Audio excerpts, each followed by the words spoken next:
Liverpool versus Arsenal. And we cannot wait for it. And if you'd like to get in touch, because we know you have an opinion on this one, use the hashtag weekend warm up. We'll try and read out as many comments as we can. So let's talk all about this fixture. Now, do you want to know something crazy? Go on and drop it. 15 places separated these two teams back in September. Now, Facts. Arsenal, Facts. with a win, could leapfrog Liverpool. I mean, Dom, what does that tell us about these two sides? That's not going to happen. That was wasted. That was wasted for a start. You broke it up. Literally, really. Come on. It's incredible that if if Arsenal win, they go above them. Yeah. It's amazing, isn't it? It's incredible. It shows you the form that Arsenal have been in, unbeaten in 10. It shows you where Liverpool are at. Only lost one game, but a couple of draws along the way. And it just shows you, if you're anywhere from 12th, I think, where Leicester are, you stick a couple of wins back-to-back, you can get in the top four. For sure. And, I mean, look, Arsenal are, you said it, are on a decent run of form. Is it time to start believing in this Arteta ethos? You're asking for yourself, aren't you? Yeah, I just want to know. Give me some good news.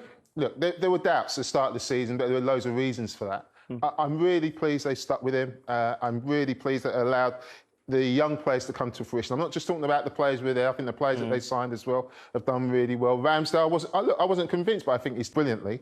And they need to stick with it. By the way, look, they are still away behind Liverpool, let's be honest. But I think Arsenal fans can see that they're moving forward. They can see that they've got a plan. Now, whether you like the plan or not, they're sticking to it. Yeah. And when you stick to a plan, they're going to be rocky periods along the way. But you stay on a good course. And the course for Arsenal is, I think, in the two or 3 years, that's why you'll see the benefit of all of this. I honestly do. That experience that they acquire, the young players, the Sakas, they become leaders, natural leaders. Smith Rowe's got his first England cap this week. This all comes to the fore. So look, Arsenal fans, what I'll say to you, don't get too carried away now. It's great you want to Hang on. Did you hear what just come out of your mouth there? Don't get too carried away. Yeah, to Arsenal fans. We only lead one win. I know that was ridiculous. Absolutely ridiculous thing to say, but don't keep getting too carried away because it's not quite going to happen yet. But just stick to it because I think it's a decent plan. And I've always said that, and there's been doubts about it, but I do think Arteta could become a fantastic The most manager. important thing for Arteta is he's stuck to his principles. He's stuck to his guns. When he first come in and won a trophy, he was playing a certain way, wasn't he? He was playing counter-attacking football. Then the next season comes where you're expected to dominate the ball. He went through a tough time. He had a goalkeeper in Leonard that could particularly deal with the ball. He had defenders at the back who couldn't play the way he wanted to play. So instead of going back to basics and said, right, we'll just completely change our style, they had a core nucleus of players where they can play. So he had to get the best out of them. And then that comes with spending time with youngsters, then bringing the right people in to make sure you can play that way. And now we're seeing an Arsenal way where he is playing and the team is playing some fantastic football. They are. And I mean, to feed into what you were saying, Leroy, they haven't really been tested against, the tougher teams in the league, have they? So I know you said Arsenal fans don't carry it away, but Tottenham are a decent team, aren't they? They haven't been up against the Liverpools, the Manchester Uniteds, Man Cities yet. So can we read too much into this run? No, because I'll tell you why. And the pleasing thing about that is the 5 clean sheets.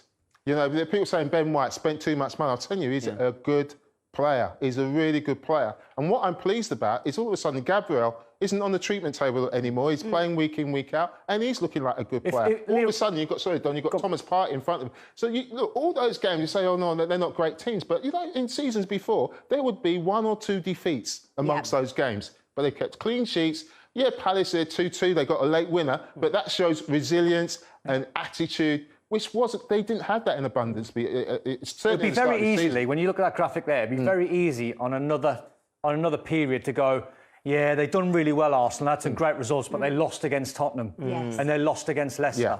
Well, they're not. They're playing good football. That's been the story of the past, hasn't it? Absolutely. And when there was a game to grind out and show a bit of character and show bottle, which you don't really associate with Arsenal over the years, it was the Burnley 1-0 win. Yeah. And it'll be a fixture that probably Arsenal fans won't remember in 6 months' time. And even the manager and the players might not.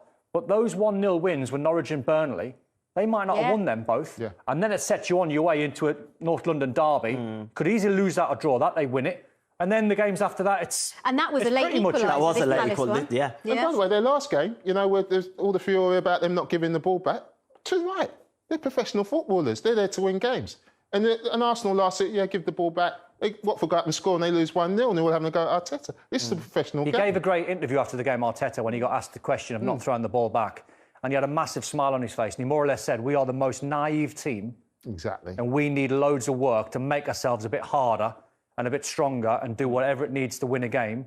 And they've done it in that game. Whether you like it or not, you stick a win on the board. Well, let's move on. Let's look at drop points from winning positions. And especially for Liverpool, I think dropped 15, 2015, 2016, 16. At this point in time, 2021, 22, 6 points. Last season, 15 points.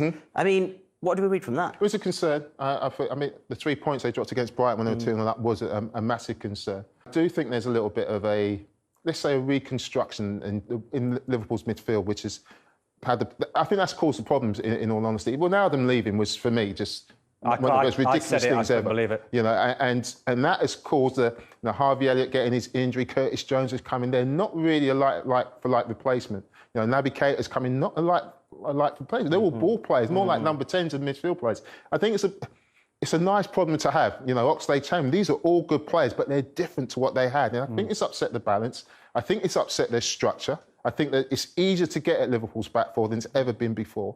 And that's been the problem when they've been able to control games. So I think that's the reason why. But I do think he'll get it right. I honestly think. What that tells me, seems, is you look at the early days of Jurgen Klopp, and he recognised those numbers are not great. And it dropped. So there you see the fix, and you see the fix. And then you see last season, which was just horrendous for everyone involved, every football fan, every manager, every player. So that was a little bit of a freak. It was a throwback to these sort of years. This season might be a little bit of a mental scar from last season because you can't just have that season and then turn over a new page and go, we're fixed, everything's fine. You're going to have to suffer once or twice. And they've done that this season because they're carrying that mental side of last season. And you worry, though, when you look at that number 6 already, because if they carry on in this fashion, they could surpass that number from last season, which was a tough season for everyone, but specifically for Liverpool with all the injuries as well. And you know what, Seema, there's teams have identified some weaknesses in Liverpool. You know, Brentford and West Ham last week, the far post crosses. And people go, well, Ronaldo was a midfield player, but I tell you what, he's very good in the air. And all of a sudden, they've lost an extra body who can deal with things in the air. They've lost a body who can get up and down the park. So defensively, that's why they're suffering a little bit. So it's a problem. But when you play this well and teams identify weaknesses, it's funny how good teams come out with an answer. It is a little bit contradictory at times because you look at Liverpool, one loss in 25? Exactly. It's not bad, is it? It's decent. Exactly. It's not a bad run. It's not bad. No, it's not at all. But there are 2 players that are going to be featuring in this game that are in red hot form. Mo Salah, Emile Smith-Rowe. I mean, both having incredible campaigns. So I guess we're expecting a lot of goals in this one, Lee? Or are we? For sure. For sure. To be honest, Arsenal have so improved defensively. And I'm not talking about just the back four. I'm talking about the way they press has been really impressive. The goalkeepers has been terrific, with and without the ball. I think Arsenal will defensively be okay. So I don't expect lots of goals. I expect with these two on the pitch, something's going to happen. But Arsenal, I don't think, are going to get turned over. And so I think this is a test for Liverpool. They've got to bounce back from that defeat against West Ham. What's happened to you, Lee? I'm being honest, Dom. You've got an Arsenal top on under there. Later. I'm being honest, Dom. I'm being honest. You have to say it as you see it. And I see Arsenal being more organised, more resilient, and better. They press the ball. They're not the biggest side, but they press the ball all over the pitch, and they will make it more difficult for Liverpool. And Liverpool got to maybe just bounce back from that result against West Ham, where they were a little bit soft. I still fancy Liverpool, let's be honest, I have. But Arsenal are improved. Let's see how these youngsters go at Anfield. Yeah, hard place to go. Massive. And it wouldn't surprise me if it was a 4-1 scoreline on a bit of a battering for Liverpool. That doesn't make Arsenal a bad side. It's just you're coming up against, when you come up against Liverpool and you come up against Man City, that's another levels. So let's see how they get on. I hope they do well, and I hope it doesn't damage the youngsters if they do get a hiding. But I think no, what are you doing?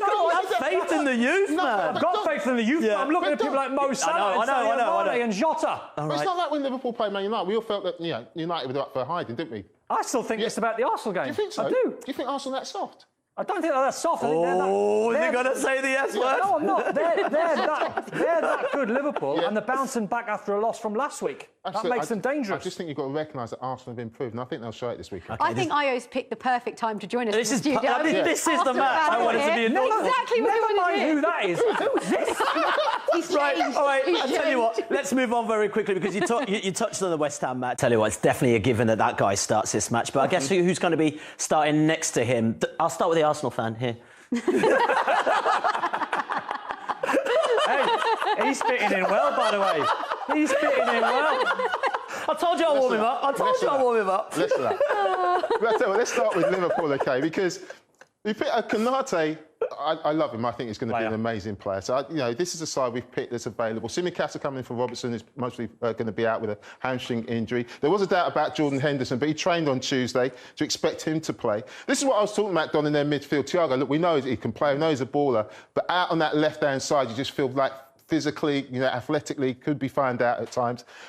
We know Firmino's out, so Jota will come in. I think it takes away from Liverpool's play. I think Jota, outstanding player, but the way Firmino plays, I think, just ties everything together. But it's still a very, very strong Liverpool side, especially at Anfield.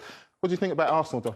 Strong. Why would you change a team that's unbeaten in 10? Yeah. This is a team that I've picked from their win against Watford 2 weeks ago. I think it's very strong. People like Smith Rowe's on fire. Tavares has been a really, really good signing. Ben White settled in after 1 or 2 shaky games early on. Lokonga in midfield is a good powerhouse. He goes box to box very easy. You've got the talent of Saka on that right-hand side. I think if Arsenal are going to get anything out of the game, it'll be these two. Yeah. It'll be the attitude of Aubameyang. Does he really fancy it at Anfield? He should. He knows Jurgen Klopp really well. And Lacazette, I think he's really, really underrated. I think he's one of these guys that maybe in the summer, if they move him on, I think it'll be a devastating blow, because I think these are good friends off the pitch. They work hard. They're a good combination on the pitch. So a 4-4-2 against Liverpool, it offers Liverpool a little bit of space with Trent and Tsimikas, which could be dangerous. Yeah. But I don't think it'll be too far away from this 11. No, I totally agree, Don.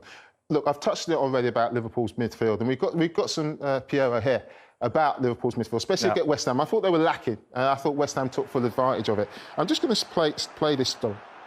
And as it balls down on this left-hand side, as it goes into the wide, I'm just going to pause it there, Don, and look at the Liverpool setup. The 2 centre-halves marking Antonio, which is great. You've got Fabinho in there, Oxlade-Chamberlain on the left, and we've got Trent Alexander-Arnold's pushed in off that wide right-hand side. And everything looks perfect. Yeah. But what I would say, Don, is that they're 2 or 3 yards off it. And 2 or 3 yards in midfield makes a massive difference. So what you're taught in this scenario, if you're the 3 midfield players, and we'll say that loosely because they're in the midfield positions, Fabinho at the moment is in no man's land. It looks like Liverpool are locked on. It looks like they've got a good setup right across there, so they're sort of ringing the 18-yard box. But when you're 2 or 3 yards out in the Premier League, it can cost you. And Liverpool, in my opinion, their players now should be locked on closer to the West Ham players, just in case there's a turnover of possession. Then you've got Fabinho in the middle of the park, who's in a good position. You could argue he could play maybe a couple of yards further up, but that's not the end of the world. But it's the 2 boys we see here are standing 4 or 5, 10 yards off West Ham players. And before we carry on, Don, I just want to point out, at this moment in time, Liverpool are 5 against 1, OK? Yeah. They're 5 against 1. Well, 4. Yeah. 4. No, 4, as in 4. Yeah, exactly. As in 5v1-4. So we're just going to play it on. Didn't make sense. Not against. Sorry. Can we just get the math right? It's not 5v1 against, it's 5v1-4. 5v1-4. Okay. Now we get it. Thank you for clarifying that. I definitely get it, yeah. Anyway, I get it. now, but what you were saying then about being 2 or 3 yards off makes a massive difference. And we're going to just play this on slowly, Don. Just talk us through this. Well, you've got to be locked on. And as you said, I mean, when you see what Fabinho does at this present time, who's one of the best holder midfield players in Europe, he should be tracking the runners from midfield. And Fabinho, when he looks at this footage and Liverpool analyse this, he'll be wondering why he just didn't track back. And just before you move on, you've got to be aware of Antonio's just spun him behind. Well, that's where Van Dijk, who's an intelligent player, is concerned about that one. Exactly. So, but just keep an eye on Fabinho in the middle of the park. He's ball watching. And all of a sudden now, West Ham just spring away. Clever little ball down the channel. Matip said ball watching. You've got to credit the pass, by the way. The pass is really, really good. And we'll just play it on quick. And then all of a sudden, from that position, they are now got an overload. Look at this. Look at the overload here in those spaces. And if it's not Van Dijk, by the way, Jake, fantastic defending, this is a massive problem for Liverpool. So that's Liverpool now, 3v2 against. Exactly. So they've gone from 5v1-4 to a 3v2 against, which shouldn't happen. And it happened again and again on the turnover. Again, they lose possession here. And you think, they're in decent shape. Again, this Henderson lets him run. And all of a sudden, from being in a great defensive position, I think you're going to take it back to that. It's going to take it back to Jordan Henderson because we talked about Fabinho and we talked about Jordan Henderson in these sort of positions. And that's not a bad position. You see Fabinho next. And they're going to close down, but for some reason, Jordan Henderson just decides to put the brakes on. There's Jordan Henderson here. His body shape's wrong. He's square on. So once you get done with a trick, you're completely out the game. And now look at the Liverpool players. as West Ham start to break, who all of a sudden now are getting left behind. And you look at so many players that are now, for Liverpool, in front of the ball. Absolutely. And then we'll play this on, Don. And you see then, all of a sudden they've gone from being a great situation to a 3-v-3 situation. And if Bowen's touch is better, maybe he gets his shot on target. But it happened to get continuously throughout this game. And this was the one that cost them. I'm just going to pause it there. Again, Liverpool, 2v1 Antonio, the two holding midfield players, which is Trent and Fabinho in this instant. And I've talked about it before. Just Jordan Henderson. Jordan Henderson, but it's not a problem because he's the one who's given the shape and Trent has covered him round for him. So, again, I'll play it in slowly. And this isn't a problem. Because this ball goes into Bowen. And we've talked about pressing. You can press from behind as well. I'll pause it there. This is pressing from behind. It's Oxlade-Chamberlain. Yeah. That's pressing. That's putting pressure. Because what that does to the man on the ball, it gets his head down. He can't get his head up to make the pass. So he does everything right. He closes down the space, pause it there. Now you've got 3 Liverpool players, but because there's too many of them, none of them decides to tackle. Well, I know what Van Dijk's thinking because he knows Antonio is over his shoulder. So Van Dijk's trying to put the brakes on. So Van Dijk's thinking, if Antonio runs in behind, he's going to run offside. Yeah. At some point, you've got to make the decision. If you're Van Dijk and Matip especially, go with the runner. But they're expecting the tackle done. They are. Well. And once the tackle doesn't come now, Matip and Van Dijk, the most important thing you can do now is just run back and defend on the edge of the 18-yard box. These players have been making unbelievably good decisions for 2 or 3 seasons. Yeah. So we're knocking them for making vital errors in big moments in the game. But look what Matip does. Decides to try and block the ball. And then I don't think Alisson should be that far out neither. No. If you're saying to Pablo Fornals, go and take the shot on the edge of your box on your left side, and the goalkeeper's on his line, I don't think he scores from there. Absolutely. But I mean, the point was it stems from the midfield. And that weren't mistakes they were making. We talked about Arsenal, their improvement. I'm looking at that back five, Don. It's almost all changed from last season. But I think the key has been Ramsdale. And I've got some clips here of Leno last season against Liverpool compared to Aaron Ramsdale. Yeah. And this is Bernd Leno, just here in the 6-yard box. And as I play this on, as it comes to him, I'm just going to pause it there. He just kicks it long.